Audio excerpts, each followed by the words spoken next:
ವೀಕ್ಷಕರೇ, ಭರ್ಜರಿ ಅಂದರೆ ಭರ್ಜರಿ ಗುಡ್ ನ್ಯೂಸ್. ಹೌದು ವೀಕ್ಷಕರೇ, ಅದೆಷ್ಟೋ ಮಹಿಳೆಯರಾಗಿರ್ಬೋದು, ವಿಕಲಚೇತನರಾಗಿರ್ಬೋದು ಮತ್ತು ಮಕ್ಕಳಾಗಿರ್ಬೋದು, ಅಥವಾ ಯಾವುದೇ ಒಂದು ಸ್ತ್ರೀಯರು ಅಥವಾ ಪುರುಷರು ಏನೇ ಒಂದು ಯೋಜನೆಯನ್ನು ಮಾಡಬೇಕಂತ ನೀವೇನಾದರೂ ಅಂದ್ಕೊಂಡಿದ್ರೂ ಕೂಡ ನಿಮಗೆ ಈಗ ಸರ್ಕಾರದಿಂದ ಒಳ್ಳೆಯ ಅವಕಾಶವನ್ನು ತಂದುಕೊಟ್ಟಿದ್ದಾರೆ. ಅದನ್ನು ನೀವು ಪಡೆದುಕೊಳ್ಳಿ ಅಂತ ಹೇಳ್ತೇನೆ ವೀಕ್ಷಕರೇ. ಇಲ್ಲಿ ನೋಡಿ, ದ್ವಿಚಕ್ರದ ಸ್ಕೂಟಿ ಮತ್ತು ತ್ರಿಚಕ್ರದ ಸ್ಕೂಟಿ ಮತ್ತು ಮನೆ ನಿರ್ಮಾಣಕ್ಕೆ ಹಣವನ್ನು ಕೊಡ್ತಾ ಇರುವಂಥದ್ದು, ಮತ್ತು ಇಲ್ಲಿ ಹಲವಾರು ಜನರಿಗೆ, ಹೌದು ವೀಕ್ಷಕರೇ, ಹಲವಾರು ಜನರಿಗೆ ಸಹಾಯ ಮಾಡ್ತಾ ಇದ್ದಾರೆ ಸರ್ಕಾರದಿಂದ. ಅದರಿಂದ ಎಲ್ಲರೂ ಕೂಡ ಅರ್ಜಿಯನ್ನು ಸಲ್ಲಿಸಿ ನೀವು ಈ ಒಂದು ಯೋಜನೆಯನ್ನು ದುರುಪಯೋಗ ಮಾಡಿಸ್ಕೊಳ್ಳಬೇಡಿ. ಈ ಒಂದು ಯೋಜನೆಯನ್ನು ನೀವು ಪ್ರತಿಯೊಬ್ಬರು ಪಡೆದುಕೊಳ್ಳಿ ಅಂತ ನಾನು ನಿಮಗೆ ಮನವಿ ಮಾಡ್ಕೊತೇನೆ ವೀಕ್ಷಕರೇ. ಸರಿಯಾಗಿ ಕೇಳಿಸ್ಕೊಳ್ಳಿ. ಅದರಿಂದ ಈ ಒಂದು ವಿಡಿಯೋದಿಂದ ನಿಮಗೆ ಎಷ್ಟೋ ಜನರಿಗೆ ಲಾಭವಾಗುವಂಥದ್ದು ವೀಕ್ಷಕರೇ. ಈಗ ಹೇಳ್ತೇನೆ, ಸರಿಯಾಗಿ ನೋಡಿ. ಹಲವಾರು ಜನರು, ಎಷ್ಟೋ ಜನರು ನಾವು ಮನೆ ಕಟ್ಟಬೇಕಂತ ಅಂದ್ಕೊಂಡಿದ್ರು ಕೂಡ ಆಗಿರೋದಿಲ್ಲ, ಅಂಥವ್ರಿಗೂ ಕೂಡ ಇಲ್ಲಿ ಸರ್ಕಾರದಿಂದ ಹಣವನ್ನು ಕೊಡ್ತಾ ಇದ್ದಾರೆ ವೀಕ್ಷಕರೇ. ಇಲ್ಲಿ 11, ಒಂದಲ್ಲ ಎರಡಲ್ಲ 11 ಯೋಜನೆಯನ್ನು ಸರ್ಕಾರದಿಂದ ಜಾರಿಗೆ ತಂದಿರುವಂಥದ್ದು. ಅದರಿಂದ ನೀವೆಲ್ಲರೂ ಕೂಡ ನೀವು ಅರ್ಜಿಯನ್ನು ಸಲ್ಲಿಸಿದರೆ ಇಷ್ಟು 11ರಲ್ಲ ಯಾವುದಾದ್ರೂ ಒಂದು ನಿಮ್ಮನ್ನು ಕೈ ಹಿಡಿಯುತ್ತೆ ಅಂತ ಹೇಳ್ತಾನೆ ವೀಕ್ಷಕರೇ. ಸರಿಯಾಗಿ ಕೇಳಿಸ್ಕೊಳ್ಳಿ. ಪ್ರತಿಯೊಬ್ಬರು ಕೂಡ ನಿಮಗೆ ಯಾವ ಒಂದು ಒಳ್ಳೆ ಅವಕಾಶ ಬೇಕಂತ ಅಂದ್ಕೊಂಡಿದ್ದೀರೋ ಅಂಥ ಒಳ್ಳೆ ಅವಕಾಶವನ್ನು ಕೂಡ ಇಲ್ಲಿ ಸರ್ಕಾರ ಜಾರಿಗೆ ತಂದಿರುವಂಥದ್ದು. ಎಲ್ಲರೂ ಕೂಡ ಅರ್ಜಿಯನ್ನು ಸಲ್ಲಿಸಿ ಅಂತ ನಾನು ಮನವಿ ಮಾಡ್ಕೊತೇನೆ. ಮತ್ತು ಏನೆಲ್ಲ ಡಾಕ್ಯುಮೆಂಟ್ಸ್ ಬೇಕು ಮತ್ತು ಯಾವ ಒಂದು ಕೊನೆಯ ದಿನಾಂಕ ಇರ್ತದೆ ಅಂತ ಕೂಡ ನಾನು ನಿಮಗೆ ಹೇಳ್ತೇನೆ. ಈ ಒಂದು 11 ಯೋಜನೆ ಯಾವುದು ಅಂತ ನಾನು ನಿಮಗೆ ಹೇಳ್ಬಿಡ್ತೇನೆ. ಸರಿಯಾಗಿ ಕೇಳಿಸ್ಕೊಳ್ಳಿ ವೀಕ್ಷಕರೇ. ಮೊದಲನೆಯದು ಮನೆ ನಿರ್ಮಾಣಕ್ಕೆ. ಹೌದು ವೀಕ್ಷಕರೇ, ಮನೆ ನಿರ್ಮಾಣಕ್ಕೆ ಹಣವನ್ನು ಕೊಡ್ತಾ ಇರುವಂಥದ್ದು. ಫ್ಲಾಟ್ ಖರೀದಿ ಮಾಡಬೇಕಂದ್ರೆ ನಿಮಗೆ ಹಣವನ್ನು ಕೊಡ್ತಾ ಇರುವಂಥದ್ದು. ಅದರಿಂದ ನೀವು ಅರ್ಜಿಯನ್ನು ಸಲ್ಲಿಸಿ ಅಂತ ನಾನು ನಿಮಗೆ ಹೇಳ್ತೇನೆ ವೀಕ್ಷಕರೇ. 11, ಒಂದಲ್ಲ ಎರಡಲ್ಲ 11 ಯೋಜನೆಗಳಿವೆ. ಯಾರು ಕೂಡ ಈ ಒಂದು ವಿಡಿಯೋನ ಸ್ಕಿಪ್ ಮಾಡಿ ನೋಡಬೇಡಿ. ಸ್ಕಿಪ್ ಮಾಡಿ ನೋಡೋದ್ರಿಂದ ಈ ಒಂದು ಮಾಹಿತಿ ನಿಮಗೆ ಅರ್ಥವಾಗುವುದಿಲ್ಲ, ತಿಳಿಯುವುದಿಲ್ಲ ವೀಕ್ಷಕರೇ.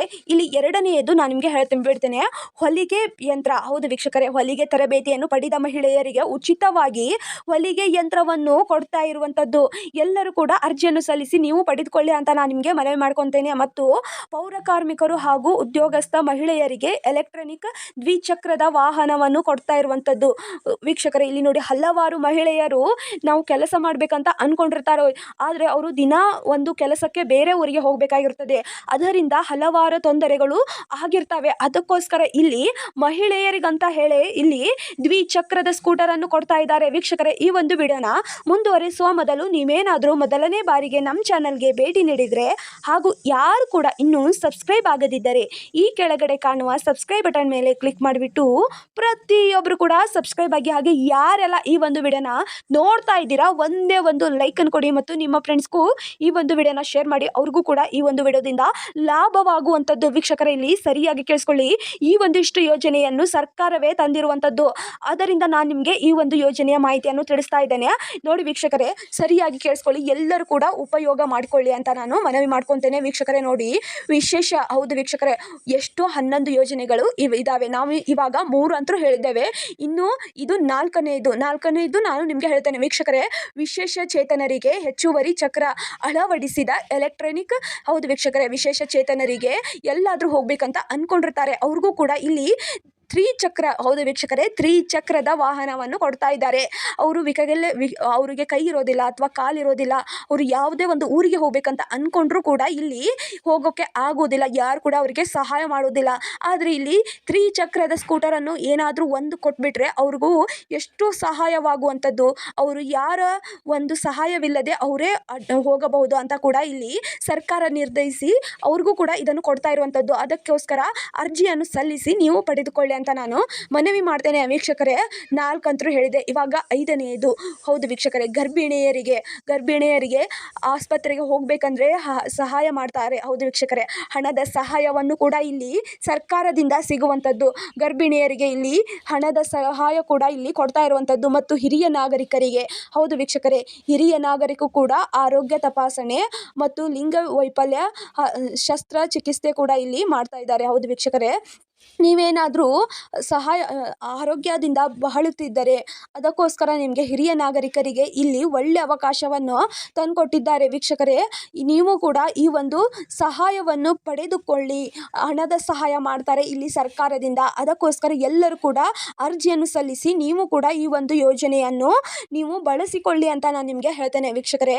5ನೇದು ಹೇಳ್ತೇನೆ, ಬೀದಿ ಬದಿ. ಹೌದು ವೀಕ್ಷಕರೇ, ಬೀದಿ ಬದಿಯಲ್ಲಿ ವ್ಯಾಪಾರ ಮಾಡುವವರಿಗೆ ಎಲೆಕ್ಟ್ರಾನಿಕ್ ಮಿಷನ್ ರೇಷನ್ ಕೂಡ ಇಲ್ಲಿ ಕೊಡ್ತಾ ಇರುವಂಥದ್ದು. ಹೌದು ವೀಕ್ಷಕರೇ, ಬೀದಿ ಬದಿ ವ್ಯಾಪಾರ ಮಾಡುವ ಎಷ್ಟೋ ಜನರಿದ್ದಾರೆ, ಅವ್ರಿಗೂ ಕೂಡ ಇಲ್ಲಿ ಸಹಾಯ ಮಾಡಬೇಕಂತ ತಿಳಿದುಕೊಂಡು ಅವ್ರಿಗೂ ಕೂಡ ಸಹಾಯ ಮಾಡ್ತಾ ಇದ್ದಾರೆ ಇಲ್ಲಿ ಸರ್ಕಾರದಿಂದ. ನೀವು ಕೂಡ ಅರ್ಜಿಯನ್ನು ಸಲ್ಲಿಸಿ. ಮತ್ತು 6ನೇಯದ್ದು, ಪರಿಶಿಷ್ಟ ಜಾತಿ ಪರಿಶಿಷ್ಟ ಪಂಗಡ ವರ್ಗದ ಪೌರ ಕಾರ್ಮಿಕರ ಮಕ್ಕಳಿಗೆ ಹಾಗೂ ಮಹಿಳೆಯರಿಗೆ ಕೌಶಲ್ಯಾಭಿವೃದ್ಧಿ ತರಬೇತಿ. ಹೌದು ವೀಕ್ಷಕರೇ, ಇಲ್ಲಿ ನೋಡಿ, ಸರಿಯಾಗಿ ಕೇಳಿಸ್ಕೊಳ್ಳಿ. ಬಹಳಷ್ಟು ಜನರು ಎಲ್ಲೋ ಒಂದು ಕಡೆ ಹೋಗಿ ದುಡಿತಾ ಇರ್ತಾರೆ, ಅವ್ರಿಗೆ ಮನೆ ಇರೋದಿಲ್ಲ, ಏನಿರೋದಿಲ್ಲ. ಅಂಥವರಿಗೂ ಕೂಡ ಇಲ್ಲಿ ಸರ್ಕಾರದಿಂದ ತರಬೇತಿಯನ್ನು ಕೊಡ್ತಾ ಇರುವಂಥದ್ದು. ನೀವು ಏನೆಲ್ಲ ಮಾಡಬೇಕು, ಹೇಗೆ ದುಡಿಬೇಕು ಮತ್ತು ನಿಮ್ಮ ಮಕ್ಕಳಿಗೆ ಹೇಗೆಲ್ಲ ವಿದ್ಯಾಭ್ಯಾಸ ಕಲಿಸಬೇಕು ಅಂತ ಕೂಡ ಇಲ್ಲ ತರಬೇತಿಯನ್ನು ಕೊಡ್ತಾ ಇರುವಂಥದ್ದು. ಅದರಿಂದ ಎಲ್ಲರೂ ಕೂಡ ಈ ಒಂದು ತರಬೇತಿಯಿಂದ ಮುಂದೆ ಬನ್ನಿ ಅಂತ ತಿಳಿಸಿ ಇಲ್ಲಿ ಸರ್ಕಾರದಿಂದ ಪರಿಶಿಷ್ಟ ಜಾತಿ ಹಾಗೂ ಪರಿಶಿಷ್ಟ ಪಂಗಡ ಅವರಿಗೆ ಎಷ್ಟೋ ಸಹಾಯ ಮಾಡಬೇಕಂತ ತಿಳಿದುಕೊಂಡು ಈ ಒಂದು ತರಬೇತಿ ಯೋಜನೆಯನ್ನು ಕೂಡ ಜಾರಿಗೆ ತಂದಿರುವಂಥದ್ದು. ಅದರಿಂದ ಅರ್ಜಿಯನ್ನು ಸಲ್ಲಿಸಿ ಈ ಒಂದು ಯೋಜನೆಯನ್ನು ನೀವು ಪಡೆದುಕೊಳ್ಳಿ ಅಂತ ನಾನು ನಿಮಗೆ ಮನವಿ ಮಾಡ್ತೇನೆ ವೀಕ್ಷಕರೇ. 7ನೇದು ಕೂಡ ನಾನು ನಿಮಗೆ ತಿಳಿಸ್ತೇನೆ. ಸಂಗೀತ. ಹೌದು ವೀಕ್ಷಕರೇ, ಸಂಗೀತ ಸಾಧನ ಖರೀದಿ ಎಷ್ಟೋ ಜನರ ಕನಸಾಗಿರುತ್ತದೆ. ಆ ಸಂಗೀತವನ್ನು ಹೇಳಬೇಕಂತ ಅದಕ್ಕೆ ಏನೇನೋ ಒಂದು ಐಟಮ್ಸ್ ಬೇಕಾಗಿರುತ್ತದೆ, ಯಾವುದೇ ಒಂದು ಸಾಧನ ಬೇಕಾಗಿರುತ್ತೆ. ಅದನ್ನು ಖರೀದಿ ಮಾಡುವುದಕ್ಕೆ ಅವರಿಗೆ ಹಣವಿರೋದಿಲ್ಲ. ಅಂಥವ್ರಿಗೂ ಕೂಡ ಇಲ್ಲಿ ಸಹಾಯ ಮಾಡ್ತಾ ಇರುವುದು ಸರ್ಕಾರದಿಂದ. ಮತ್ತು ಕ್ರೀಡಾಪಟುಗಳಿಗೆ ಸಹಾಯಧನ ಮತ್ತು ಉದ್ಯೋಗ. ಹೌದು ವೀಕ್ಷಕರೇ, ಸ್ವಯಂ ಉದ್ಯೋಗ ವಿಶೇಷ ಚೇತನರಿಗೆ ಮತ್ತು ಔಷಧಿ ಅಂಗಡಿ ಪ್ರಾರಂಭ. ಹೌದು ವೀಕ್ಷಕರೇ, ಇಲ್ಲಿ ಸ್ವಯಂ ಉದ್ಯೋಗಗಳಿಗೆ ಕೂಡ ಇಲ್ಲಿ ಸಹಾಯ ಮಾಡ್ತಾ ಇದ್ದಾರೆ ಮತ್ತು ವಿಶೇಷ ಚೇತನರಿಗೆ ಔಷಧಿ ಅಂಗಡಿಯನ್ನು ಪ್ರಾರಂಭ ಮಾಡ್ತಾ ಇದ್ದಾರೆ. ಮತ್ತು ಆಟೋ ಅಥವಾ ಕಾರು. ಹೌದು ವೀಕ್ಷಕರೇ, ಆಟೋ ಮತ್ತು ಕಾರು ನೀವು ಖರೀದಿಸಬೇಕು ಅಂತ ನೀವೇನಾದರೂ ಅಂದುಕೊಂಡ್ರೆ ಅಂಥವರಿಗೂ ಕೂಡ ಇಲ್ಲಿ ಸರ್ಕಾರದಿಂದ ಹಣದ ಸಹಾಯವನ್ನು ಮಾಡ್ತಾ ಇರುವಂಥದ್ದು. ಅದರಿಂದ ಅರ್ಜಿಯನ್ನು ಸಲ್ಲಿಸಿ ಅಂತ ಮನವಿ ಮಾಡ್ಕೊತೇನೆ ವೀಕ್ಷಕರೇ. ಮತ್ತು ನೋಡಿ, ಇಲ್ಲಿ ನೋಡಿ, ಪದವಿ. ಹೌದು ವೀಕ್ಷಕರೇ, ಪದವಿ ಮುಗಿಸಿದ ವಿದ್ಯಾರ್ಥಿಗಳಿಗೆ ಲ್ಯಾಪ್ಟಾಪ್ ಅನ್ನು ವಿತರಣೆ ಮಾಡ್ತಾ ಇದ್ದಾರೆ. ಎಲ್ಲರೂ ಕೂಡ ವಿದ್ಯಾರ್ಥಿಗಳೇ ಅರ್ಜಿಯನ್ನು ಸಲ್ಲಿಸಿ. ಮತ್ತು ನಿಮ್ಮ ತಂದೆ ತಾಯಿಗಳು ಏನಾದರೂ ಈ ಒಂದು ವಿಡಿಯೋನ ನೋಡ್ತಾ ಇದ್ರೆ ಮಕ್ಕಳಿಗೂ ತಿಳಿಸಿ, ಅವ್ರಿಗೂ ಕೂಡ ಲ್ಯಾಪ್ಟಾಪ್ಗೋಸ್ಕರ ಅರ್ಜಿಯನ್ನು ಸಲ್ಲಿಸ್ತಾರೆ ಅಂತ ನಾನು ಹೇಳ್ತೇನೆ ವೀಕ್ಷಕರೇ. ಮತ್ತು ಸಾಂಸ್ಕೃತಿಕ. ಹೌದು ವೀಕ್ಷಕರೇ, 10ನೇದು ಕೂಡ ನಾನು ಹೇಳ್ತೇನೆ. ಸಾಂಸ್ಕೃತಿಕ ಹಾಗೂ ವಿಶೇಷ. ಹೌದು ವೀಕ್ಷಕರೇ, ಸರಿಯಾಗಿ ಕೇಳಿಸ್ಕೊಳ್ಳಿ. ಸಾಂಸ್ಕೃತಿಕ ಹಾಗೂ ವಿಶೇಷ ಚೇತನ ವಿದ್ಯಾಸಂಸ್ಥೆಗಳಿಗೆ ಆರ್ಥಿಕ ನೆರವನ್ನು ಕೊಡ್ತಾ ಇರುವುದು. ನೀವು ಎಲ್ಲರೂ ಕೂಡ ಈ ಒಂದು ಆರ್ಥಿಕ ನೆರವನ್ನು ಪಡೆದುಕೊಳ್ಳಿ ವೀಕ್ಷಕರೇ. ಸಾಂಸ್ಕೃತಿಕ ಹಾಗೂ ವಿಶೇಷಚೇತನರಿಗೆ ವಿದ್ಯಾಸಂಸ್ಥೆಗಳ ಆರ್ಥಿಕ ನೆರವನ್ನು ಕೊಡ್ತಾ ಇರುವುದು. ಮತ್ತು 11ನೇದು, ಲಾಸ್ಟನೇದು ಕೂಡ ನಾನು ನಿಮಗೆ ತಿಳಿಸ್ತೇನೆ ವೀಕ್ಷಕರೇ. ಈ ಒಂದು ವಿಡಿಯೋ ತುಂಬಾ ಇಂಪಾರ್ಟೆಂಟ್ ಆಗಿದೆ. ಕೊನೆಯವರೆಗೂ ಸಂಪೂರ್ಣವಾಗಿ ನೋಡಿ ವೀಕ್ಷಕರೇ. ಶಾಲಾ ಶುಲ್ಕವನ್ನು ಕೂಡ ಮರುಪಾವತಿ ಮಾಡ್ತಾ ಇದ್ದಾರೆ. ಮತ್ತು ನೀವೇನಾದರೂ ವಿದೇಶಕ್ಕೆ ಹೋಗಿ ವ್ಯಾಪಾರ ಮಾಡಬೇಕಂತ ಅಂದ್ಕೊಂಡಿದ್ರು ಕೂಡ ನಿಮಗೆ ಸಹಾಯಧನವನ್ನು ಇಲ್ಲಿ ಸರ್ಕಾರದಿಂದ ಮಾಡ್ತಾ ಇರುವಂಥದ್ದು ವೀಕ್ಷಕರೇ. ನೋಡಿ, ಪರಿಶಿಷ್ಟ ಜಾತಿ ಪರಿಶಿಷ್ಟ ಪಂಗಡ ಹಾಗೂ ಪೌರ ಕಾರ್ಮಿಕರು ಹಾಗೂ ಆರ್ಥಿಕವಾಗಿ ಹಿಂದುಳಿದವರಿಗೂ ಅಲ್ಪಸಂಖ್ಯಾತರು ಮತ್ತು ವಿಶೇಷ ಚೇತನರಿಗೆ ಮತ್ತು ಇಲ್ಲಿ ತೃತೀಯ ಲಿಂಗಿಗಳು ಹಾಗೂ ಮಹಿಳೆಯರಿಗೂ ಕೂಡ ಈ ಒಂದು ಅರ್ಜಿಯನ್ನು ಸಲ್ಲಿಸುವುದಕ್ಕೆ ಅವಕಾಶವಿದೆ. ಅದಕ್ಕೋಸ್ಕರ ಅರ್ಜಿಯನ್ನು ಸಲ್ಲಿಸಿ ಎಲ್ಲರೂ ಕೂಡ ಈ ಒಂದಿಷ್ಟು ಯೋಜನೆಗಳನ್ನು ಪಡೆದುಕೊಳ್ಳಿ ಅಂತ ನಾನು ನಿಮಗೆ ಹೇಳ್ತೇನೆ ವೀಕ್ಷಕರೇ. ಅರ್ಜಿಯನ್ನು ಹೇಗೆ ಸಲ್ಲಿಸಬೇಕಂತ ಹೇಳ್ತೇನೆ, ಸರಿಯಾಗಿ ಕೇಳಿಸ್ಕೊಳ್ಳಿ ವೀಕ್ಷಕರೇ. ಅರ್ಜಿಯನ್ನು ಸಂಬಂಧಿತ ವಲಯದ ಸಹಾಯಕರ. ಹೌದು ವೀಕ್ಷಕರೇ, ಅರ್ಜಿದಾರರು ಸಂಬಂಧಿತ ವಲಯ ಸಹಾಯಕರ ಕಂದಾಯ ಅಧಿಕಾರಿಯ ಕಚೇರಿಗೆ ಹೋಗಿ ಅರ್ಜಿಯನ್ನು ಸಲ್ಲಿಸಿ ಅಂತ ಇಲ್ಲಿ ಮನವಿ ಮಾಡಿಕೊಂಡಿದ್ದಾರೆ ಸರ್ಕಾರದಿಂದ. ಮತ್ತು ಅಗತ್ಯ ದಾಖಲೆಗಳಾದ. ಹೌದು ವೀಕ್ಷಕರೇ, ಅಗತ್ಯ ದಾಖಲೆಗಳು ಯಾವುವಂತೂ ನಿಮಗೆ ಗೊತ್ತಿರ್ತವೆ. Aadhaar card, ration card, voting card ಹಾಗೂ ರೇಷನ್ ಕಾರ್ಡ್ ಮತ್ತು ನಿಮ್ಮ ಶಾಲೆಯ ಮಾರ್ಕ್ಸ್ ಕಾರ್ಡು, ಹೀಗೆ ಯಾವುದೇ ಒಂದು ಅಗತ್ಯ ದಾಖಲೆಗಳು ಏನೆಲ್ಲ ಇರ್ತವೆ ಅವನ್ನು ತೆಗೆದುಕೊಂಡು ಹೋಗಿ ನೀವು ಅರ್ಜಿಯನ್ನು ಸಲ್ಲಿಸಿ ಅಂತ ಇಲ್ಲಿ ಸರ್ಕಾರದಿಂದ ಮನವಿ ಮಾಡಿಕೊಂಡಿದ್ದಾರೆ. ಮತ್ತು ಇಲ್ಲಿ ಸರಿಯಾಗಿ ತಿಳಿಸಿದ್ದಾರೆ ವೀಕ್ಷಕರೇ. ನೋಡಿ, ಈ ಒಂದು ದಿನಾಂಕಿಗೆ ಯಾವ ದಿನಾಂಕ ಕೊನೆಯಾಗುತ್ತದೆ ಅಂತ ಕೂಡ ಕೇಳ್ತಾ ಇದ್ರು ಬಹಳಷ್ಟು ಜನರು. ಈಗ ನೋಡಿ, ಈ ಒಂದು ದಿನಾಂಕಿಗೆ ಇದು ಕೊನೆಯಾಗುವಂಥದ್ದು ವೀಕ್ಷಕರೇ. ಯಾವುದು ಎಂದರೆ ಮುಂದಿನ ತಿಂಗಳು. ಹೌದು ವೀಕ್ಷಕರೇ, ಮುಂದಿನ ತಿಂಗಳು. ಹೌದು ವೀಕ್ಷಕರೇ, 5ನೇ ತಿಂಗಳು 2ನೇ ತಾರೀಕು 2025ರಂದು ಈ ಒಂದು ಯೋಜನೆ ಕೊನೆಯಾಗುವಂಥದ್ದು. ಅದರಿಂದ ಇವಾಗೇ ಹೋಗಿ ಅರ್ಜಿಯನ್ನು ಸಲ್ಲಿಸಿ ಅಂತ ಇಲ್ಲಿ ತಿಳಿಸಿದ್ದಾರೆ.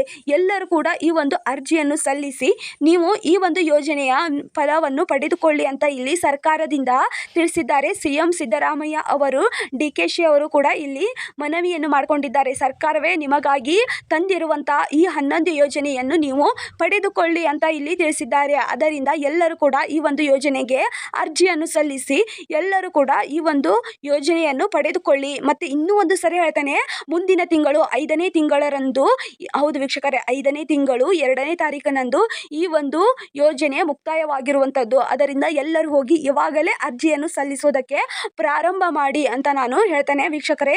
ಈ ಒಂದು ವಿಡಿಯೋದಿಂದ ಸರ್ಕಾರ ಏನೆಲ್ಲ ಯೋಜನೆಯನ್ನು ಜಾರಿಗೆ ತಂದಿದೆ ಅಂತ ನಾನು ನಿಮಗೆ ತಿಳಿಸಿದ್ದೇನೆ. ಅದಕ್ಕೋಸ್ಕರ ಈ ಒಂದು ಸರ್ಕಾರದ ಈ ಒಂದು ಯೋಜನೆಯಿಂದ ನಿಮಗೆ ಏನೆಲ್ಲ ಅನಿಸ್ತು ಅಂತ ಒಂದೇ ಒಂದು ಕಮೆಂಟಿನ ಮೂಲಕ ತಿಳಿಸಿ. ಮತ್ತು ಈ ಒಂದು ಯೋಜನೆಯನ್ನು ನೀವು ಪಡೆದುಕೊಳ್ಳಿ ಅಂತ ನಾನು ನಿಮಗೆ ತಿಳಿಸ್ತೇನೆ ವೀಕ್ಷಕರೇ. ಈ ಒಂದು ವಿಡಿಯೋವನ್ನು ಕೊನೆಯವರೆಗೂ ನೋಡಿದ್ದಕ್ಕೆ ಹೃದಯಪೂರ್ವಕ ಧನ್ಯವಾದಗಳು.